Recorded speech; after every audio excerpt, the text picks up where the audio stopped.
Today we will study chapter 3 of Practical Book Class 12 Graphical Presentation of Data. The data describe the properties of the phenomena they represent. Apart from diagrams, graphic presentation is another way of the presentation of data and information. Usually, graphs are used to present time series and frequency distribution.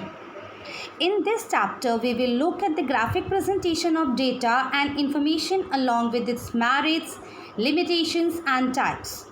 The transformation of data through visual methods like graphs, diagrams, maps, and charts is called representation of data. Such a form of the presentation of data makes it easy to understand the patterns of population growth, distribution, and the density, sex ratio, age-sex composition, occupational structure, etc. General rules for drawing graphs, diagrams, and maps. Selection of suitable method. Second is selection of suitable scale, and third is design. First is selection of suitable method. Data represent various themes such as temperature, rainfall, growth and distribution of the population, production, distribution and trade of different commodities, etc. Data related to the temperature or growth of population between different periods in time and for different countries or states may best be represented using line graphs. Bar diagrams are best for showing rainfall or the production of commodities. The population distribution, both human and livestock, or the distribution of the crop producing areas may be represented on dot maps. The population density using choropleth maps. The second rule for drawing graphs, diagrams and maps is selection of suitable scale. The scale is used as measure of the data for representation over diagrams and maps.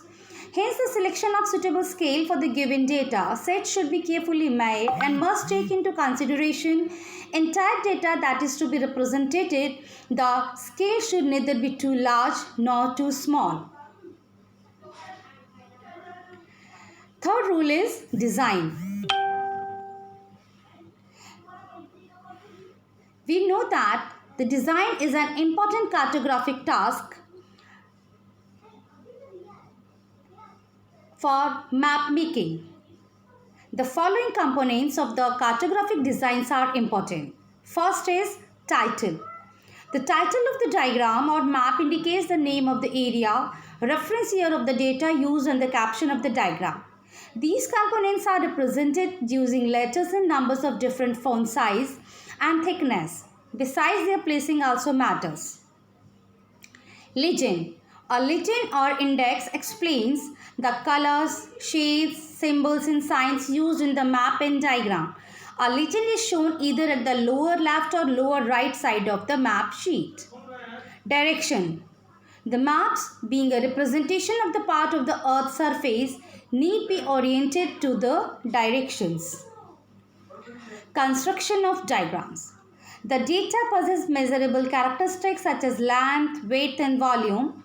The diagrams and the maps that are drawn to represent these data related characteristics may be grouped into the following types. First is one-dimensional diagrams such as line graph, polygraph, bar diagram, histogram, age-sex pyramid, etc. Second is two-dimensional diagrams such as pie diagram and rectangular diagram. Third is three-dimensional diagrams such as cube and spherical diagrams. So, we will therefore describe the most commonly drawn diagrams and map and the way they are constructed. These are line graphs, pie diagram, bar diagrams, windrows and star diagrams and flowcharts.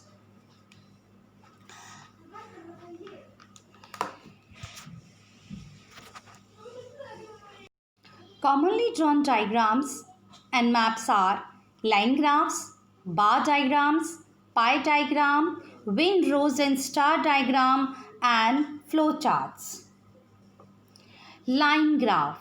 The line graphs are usually drawn to represent the time series data related to the temperature, rainfall, population growth, birth rates, and the death rates.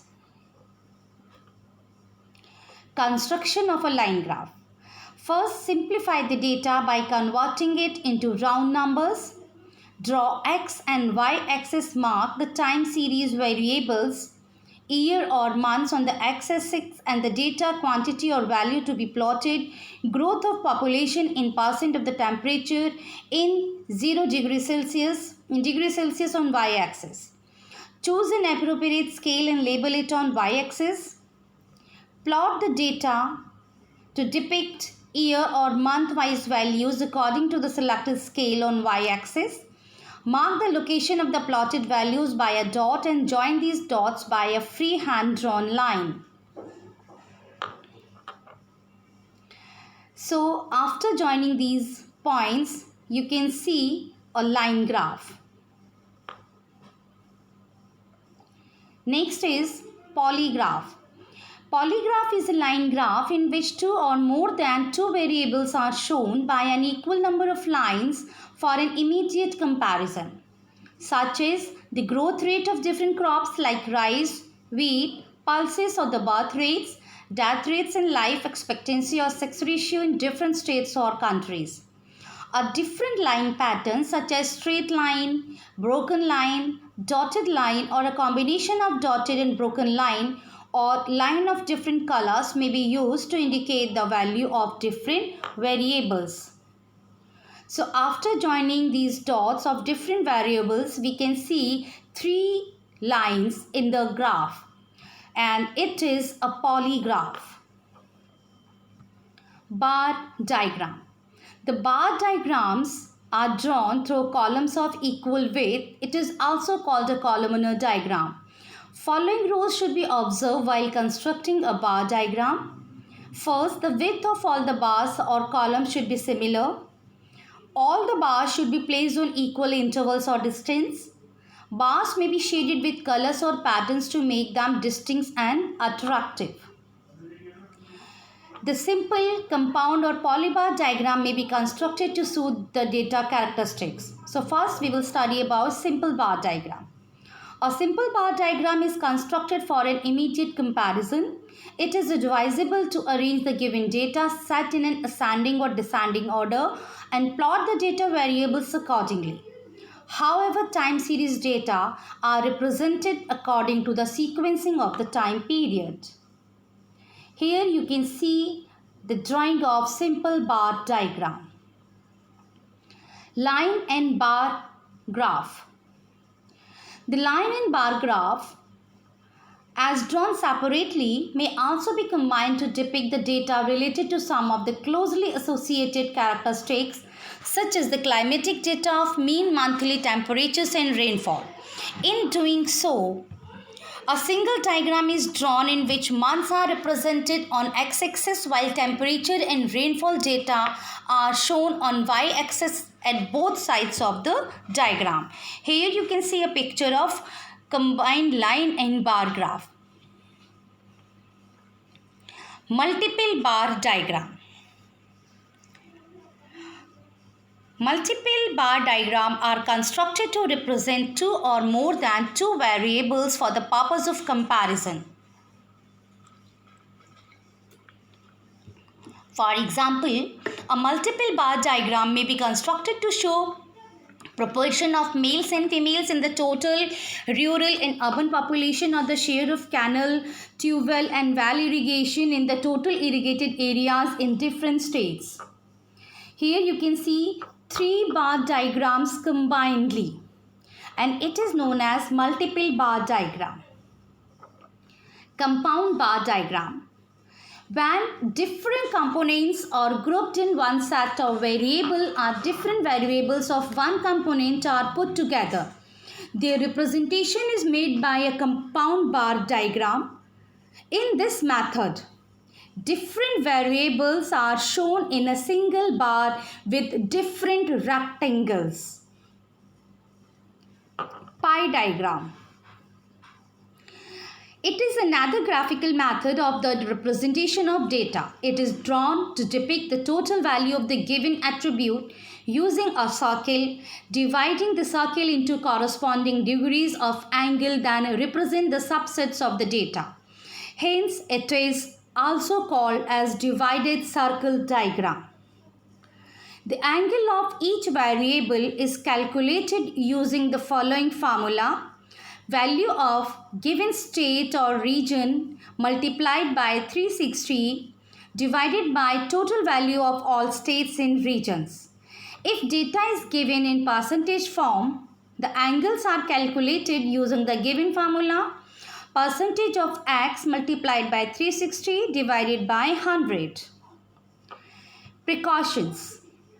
The circle should neither be too big to fit in the space nor too small to be illegible. Starting with bigger angle will lead to accumulation of error, leading to the plot of the similar angle difficult. Here you can see a pie diagram. Flow maps or charts. Flow chart is a combination of graph and map. It is drawn to show the flow of commodities or people between the places of a region and destination. It is also called as dynamic map. Transport map, which shows number of passengers, vehicles, etc. is the best example of a flow chart.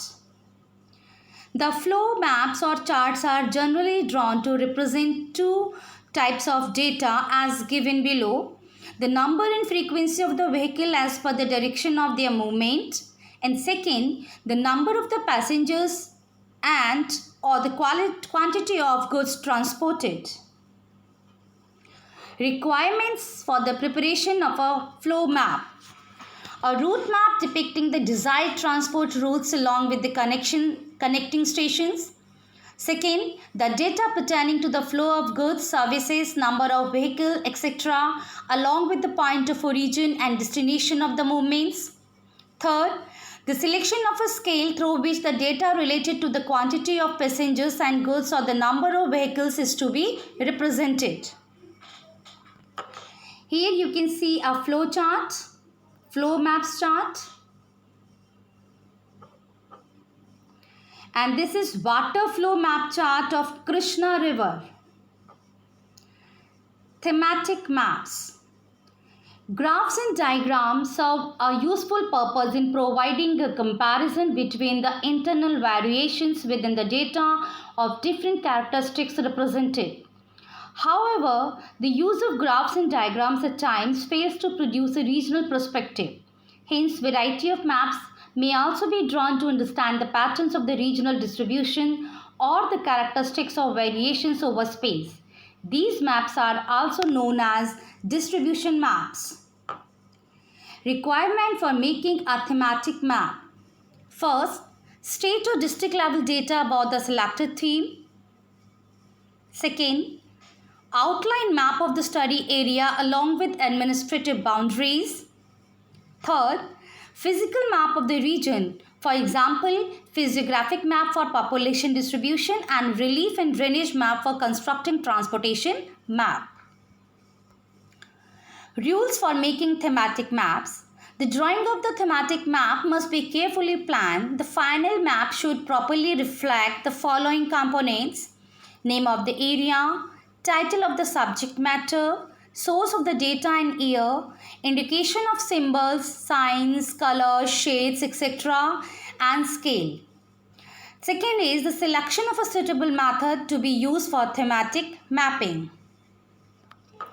Classification of thematic maps.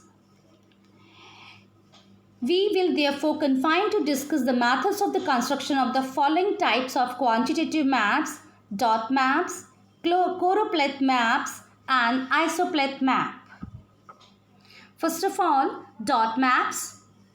The dot maps are drawn to show the distribution of phenomena such as population, cattle, types of crops, etc.